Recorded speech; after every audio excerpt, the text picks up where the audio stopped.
Hola a todos, bienvenidos al Ateneo número 556. Hoy es 19 de agosto de 2021. El Ateneo se titula Data Analytics para reducción de costos en salud. Es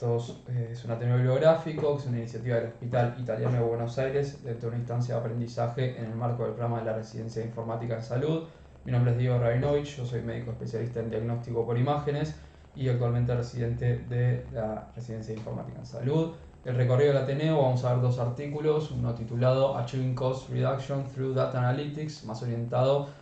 a lo que es la experiencia de un hospital estadounidense en la reducción de costos en procesos quirúrgicos, y otro titulado Data Analytics and Modeling for Appointment No-Show in Community Health Centers, también de Estados Unidos, orientado más al desarrollo de modelos predictivos para predecir, digamos, la falta a las citas o los turnos en salud. Bueno, arrancando con el primer artículo, digamos, el contexto de este artículo es el de que la estructura de reembolso del sistema sanitario estadounidense está virando de un sistema que es basado en volumen a un sistema basado en valor, y siguiendo este cambio de paradigma, lo que es la adopción de una plataforma integral de análisis de datos se convertiría en algo importante para los centros de salud, en parte para poder navegar este cambio. Los hospitales sabemos que generan muchos datos y es necesario ayudar al personal a interpretar y aplicar estos datos para mejorar la práctica y los costos también, ¿no? Entonces surge el concepto de lo que es Actionable Analytics. Digamos, este concepto nos habla un poco de lo que es la capacidad de tener acceso a datos relevantes en un contexto y en un tiempo correcto para tomar medidas que ayuden a obtener resultados que sean significativos. En ese sentido, lo que son o lo que ellos denominan los servicios perioperatorios son un importante generador de ingresos para los hospitales y requieren un enfoque a medida para mejorar el rendimiento. Digamos, los responsables de estos servicios tienen que prepararse para utilizar estas herramientas de análisis de datos para reducir lo que son las variaciones en los suministros, la mano de obra y los gastos generales. En este sentido, digamos, el caso que se presenta en este artículo es del Hospital Mercy con sede en Missouri, Estados Unidos. Dicen que adoptó un dashboard perioperatorio que ayudó a organizar y analizar los datos de la atención sanitaria, lo que finalmente se tradujo en lo que es un importante ahorro de costos. En relación al problema, yendo al problema que ellos describen, dicen que antes del 2013 ellos, el cálculo de costo de los casos en el Hospital Mercy era un proceso que no era estructurado y era manual y estaba gestionado por cada departamento de cirugía individual, y el case costing era muy variable. Case costing entendido como el método de revisión de los costos relacionados con los suministros y los implantes que son utilizados en un procedimiento concreto por un cirujano individual, para comparar este costo con la cantidad que es reembolsada, con el objetivo final de gestionar y optimizar este gasto. En ese sentido, dicen que existían muchas opiniones y diversas opiniones sobre cuál era la mejor práctica, cuál era el mejor precio y el producto para un determinado procedimiento, y como resultado esto significaba que había variaciones que eran realmente significativas en el costo de los suministros. En este hospital, lo que comenta en el artículo es que la artroplastía total de rodilla, o TKA por sus siglas en inglés, era el procedimiento quirúrgico más caro del hospital. Entonces, lo que dicen es que primero se estableció lo que es la fijación de precios por componentes, es decir, que se empezó a representar los costos por componentes individuales del procedimiento en lugar de una sola cifra total. Y lo que dicen es que esto supuestamente al principio apoyó la expectativa de reducir los costos, ya que analizaba los precios y los contratos de los proveedores, pero que rápidamente se dieron cuenta de que el establecimiento de objetivos y de precios por componentes por sí solo no iba a lograr lo que ellos querían, que eran resultados sostenibles en el tiempo y en todo el sistema. Entonces, lo que se plantearon fue la necesidad de encontrar una nueva metodología que fuera fiable y que les facilitara la estandarización, que calculara con precisión el costo por procedimiento, que redujera la variación en la selección de los productos y en las prácticas quirúrgicas, y que permitiera controlar los costos y aumentar la calidad tanto para el hospital como para los pacientes.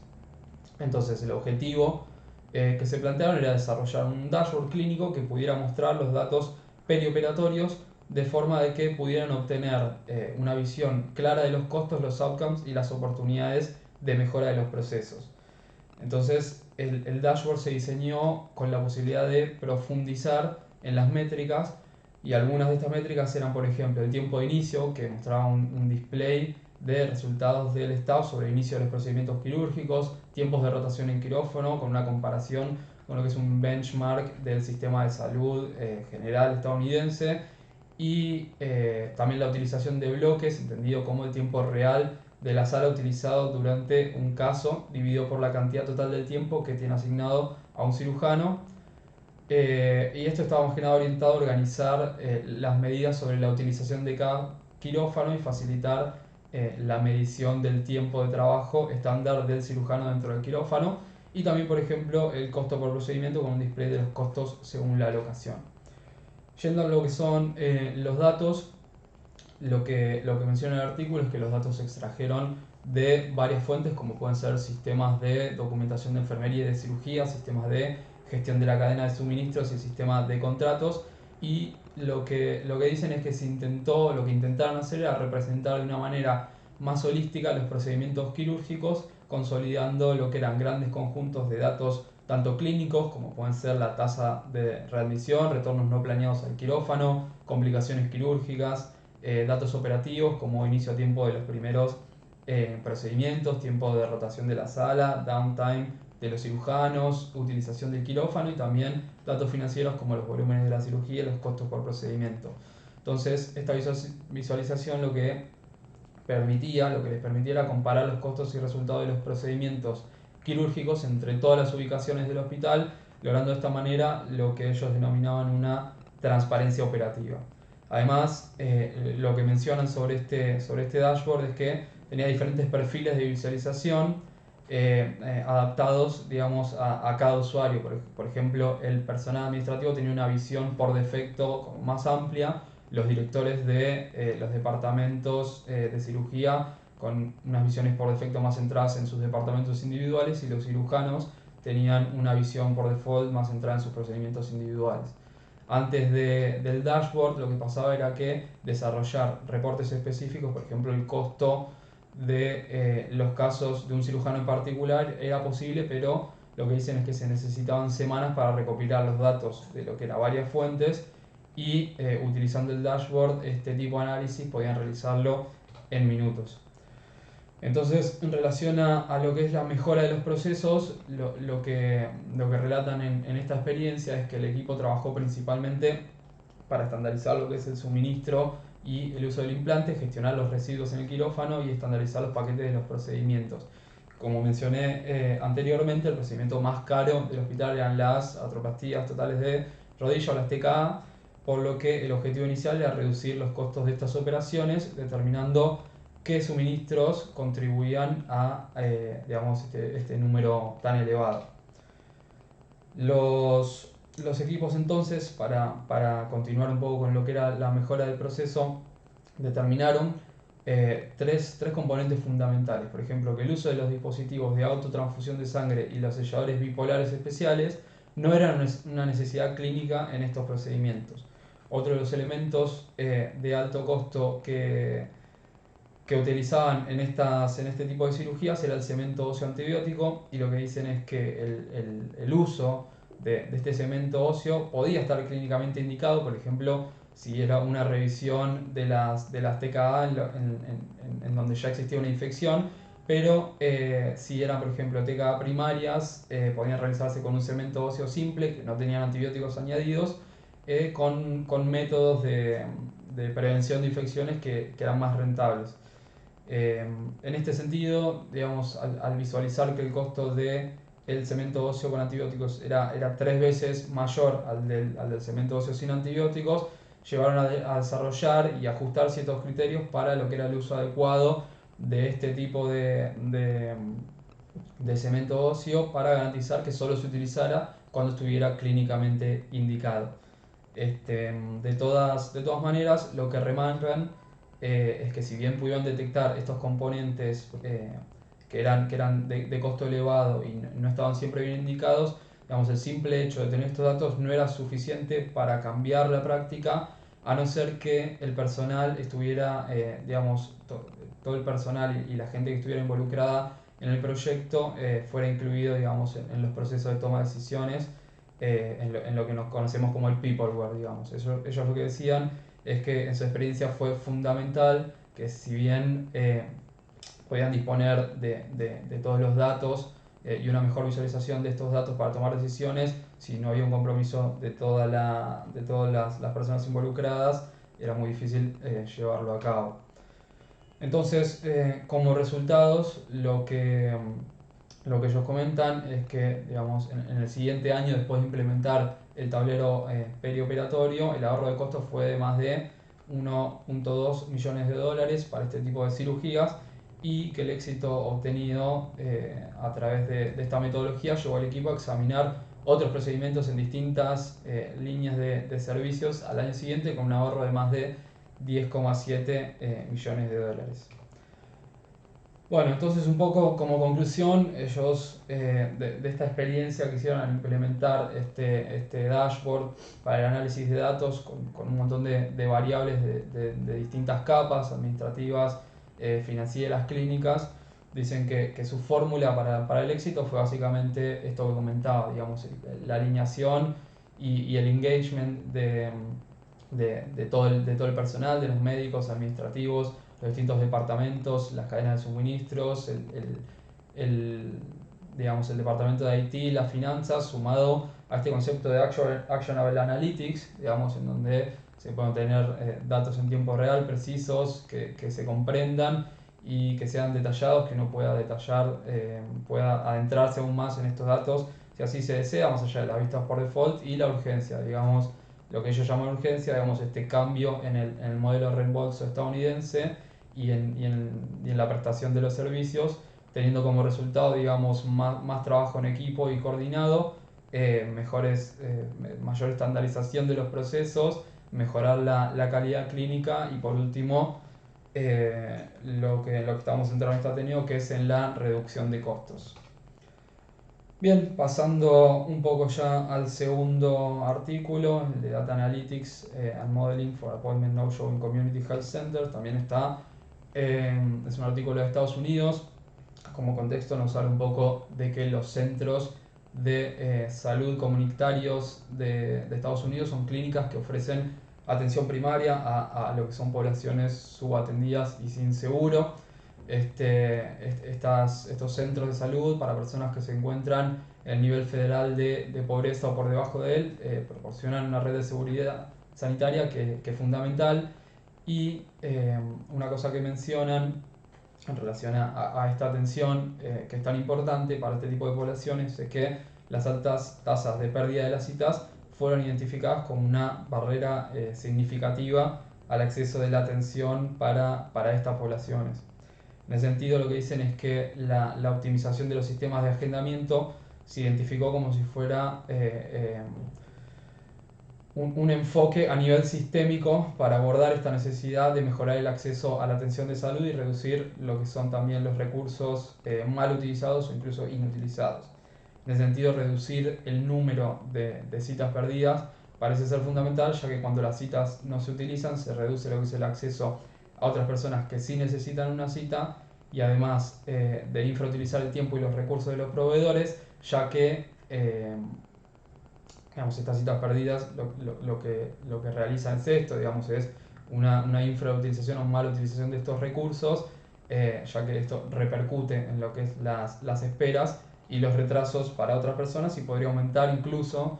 las posibilidades de que se produzcan outcomes desfavorables en salud. Uno de los datos que nos brinda en el artículo es que las tasas de pérdida de citas varían generalmente entre un 10 y hasta un 50% en el mundo, con una tasa media de 27% en Estados Unidos. Entonces el objetivo que se plantearon en este artículo era explotar los modelos predictivos que ellos desarrollaron para mejorar lo que es el entendimiento de la complejidad de la adherencia a las citas en poblaciones subatendidas. Dentro de los materiales y métodos, hubo 10 centros participantes que tenían un enfoque principalmente en atención primaria, y el periodo de estudio fue durante 3 años. En relación a la recolección y la muestra, se realizó una extracción y desidentificación de datos semiestructurados de distintos registros electrónicos, incluidos lo que eran datos operativos, financieros y datos clínicos, incluyendo información demográfica y clínica del paciente. Y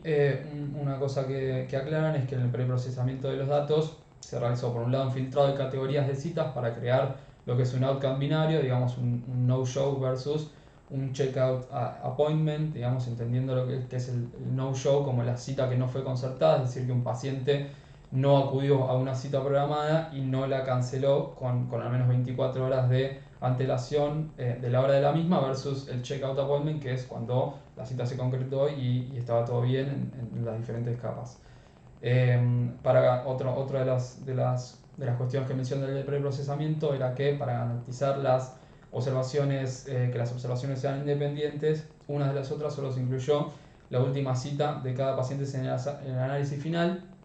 y el dataset final incluyó alrededor de 73.000 observaciones de individuos únicos y si se presentaron a la última cita durante el periodo de estudio. Entre las variables que tomaron eran las características de la visita, como puede ser el tipo del centro de la clínica, la fecha de la visita, la fecha de contacto con la clínica para programar la visita, la hora de la visita, la duración y el tipo de visita, características del paciente, como la edad, el sexo, la etnia, el estado civil, la posesión de teléfono móvil, de correo electrónico, si utilizaban el portal del paciente, la situación laboral, el consumo de tabaco, ingresos, necesidad de traductores o qué tipo de seguro primario tenían, características de los proveedores, si van a ir al médico de cabecera o alguna especialidad, y el cumplimiento de las citas, esto del no-show versus el checkout. Y algunas variables adicionales que ellos armaron eran el tiempo de espera, que lo entendían como la diferencia del tiempo en días entre lo que es la fecha de la visita y la fecha en que el paciente contactó a la clínica para concertar la cita, la tasa de inasistencia previa, entendida como el número de inasistencias de un determinado paciente antes de la última cita, dividido por el número total de la cita del paciente antes de esta última cita, y los días desde la última consulta, entendida como la diferencia entre la fecha de la última visita y la fecha de la cita anterior a esta última visita.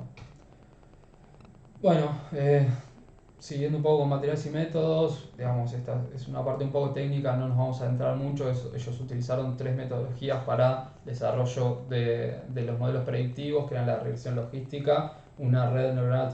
artificial, que era un perceptrón multicapa, y un clasificador de Naive-Bayes, y los modelos se evaluaron calculando lo que es el área bajo la curva. En este sentido, el conjunto de los datos de prueba se usó para validar la capacidad de estos modelos para discriminar entre dos pacientes que no acudieron y entre los pacientes que no acudieron y los que sí acudieron, y el área abajo de la curva como resultados de estos modelos dicen que el de regresión logística, el de clasificador de Bayes, eran respectivamente de 0,81 y 0,86, que supuestamente son considerados buenos para discriminar entre dos resultados, y el del perceptrón multicapa fue de 0,66, que es un poco bajo. Entonces, en los resultados, bueno, tuvieron alrededor de 12.000 citas perdidas, un 17% del total. Se desarrolló un modelo predictivo para cada clínica. Y lo que dicen básicamente es que, si bien los modelos separados correspondientes a cada una de las clínicas individuales tuvieron diferentes predictores de las citas perdidas, en general las variables como el tiempo de espera, la tasa de las citas perdidas anteriores, la edad de los pacientes, decían que los pacientes entre 18 y 64 años, y el tipo de seguro, por ejemplo, los que tenían Medicaid, que es el programa de seguro de salud federal y estatal para las personas de bajos ingresos de Estados Unidos, o que tenían un seguro privado, el consumo de tabaco, los días transcurridos de la última cita y la posesión de un teléfono móvil, eran factores significativos en todas las clínicas. Podría haber diferencias entre las clínicas, pero estos factores de acá decían que en general a través de todas las clínicas se mantenían para una predicción de pacientes que podían llegar a faltar a la cita. Bueno, como conclusión, el estudio nos muestra que las clínicas tienen diferentes características de diferentes poblaciones, diferentes especialidades y datos demográficos de los pacientes. Entonces, lo que dicen es que no es sorprendente que el cumplimiento de las citas varíe en función de la zona geográfica. Lo que sugiere el estudio además es que lo que ellos sugieren es que cualquier intento de crear un modelo de citas perdidas o de diseñar intervenciones para reducir lo que son el número de las citas perdidas debería ser específico de cada clínica centro y adaptarse a las características de la misma y de su contexto. Es decir que, digamos, habla un poco de la generalización o generalizabilidad, perdón, de el modelo. Y lo que ellos mencionan en el estudio como aplicaciones en el mundo real de estos modelos es, en primer lugar, que las metodologías y los resultados eh, de este estudio pueden utilizarse para rediseñar lo que son sistemas de agendamiento de este tipo de centros que ellos mencionan para reducir el número de citas que no se presentan. Y por otro lado, en segundo lugar, lo que dicen es que los modelos de predicción de ausencias podrían implementarse tal vez como sistemas de soporte a la toma de decisiones en la historia clínica para identificar pacientes que pueden llegar a tener un alto riesgo de no acudir a la cita y realizar intervenciones sobre esto. Bueno, llegamos al final del Ateneo. La idea era un poco mostrar eh, experiencias concretas en los intentos de desarrollar herramientas utilizando Data Analytics para disminuir los costos. Si bien yo estuve realizando una búsqueda bibliográfica y no encontré demasiados artículos que hablaran específicamente y que hicieran análisis de económicos o de costos muy específicos, me parecía que estos estaban buenos porque eran experiencias, digamos, concretas eh, para reducción de costos. En el primero vemos, digamos, que ellos pudieron medir fehacientemente reducción de costos con números. En el segundo, más lo que se infiere es esto de que si se disminuye la cantidad de citas perdidas, por un lado mejora digamos, la utilización de los recursos, y esto se supone que mejoraría los costos, y además no solo esto, sino que podría traer beneficios en beneficios clínicos para los pacientes. Bueno, muchas gracias por la atención. No se pierdan el próximo Ateneo, que es el 26 de agosto de 2021, que va a estar dado por la doctora Delfina Inda, continuando con el ciclo de Data Analytics.